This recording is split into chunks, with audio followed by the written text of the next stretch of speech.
Hey everybody, welcome to our channel, Kono Pro.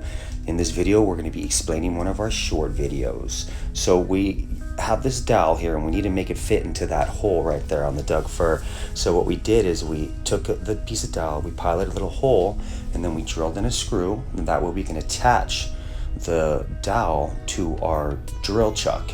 And then so once we attach the dowel to our drill chuck, we can turn the drill upside down, attach it to the clamp, and clamp the drill, the trigger, into the on position, and then you'll have basically a mini lathe. This is really cool. You make little keychains, you can do all sorts of little projects with this little mini lathe here. It's really cool. But what we're doing is we're using it as a little carpenter's hack, and we're gonna bring the radius of this dowel down to the size that we need to fit into that plug.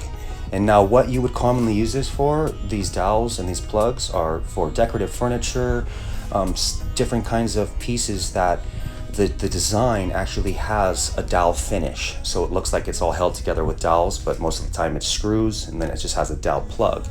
So if this is the case and you have a dowel that's too big for the holes that you have, then you can go ahead and use this technique to bring your dowel size down smaller to fit into the hole.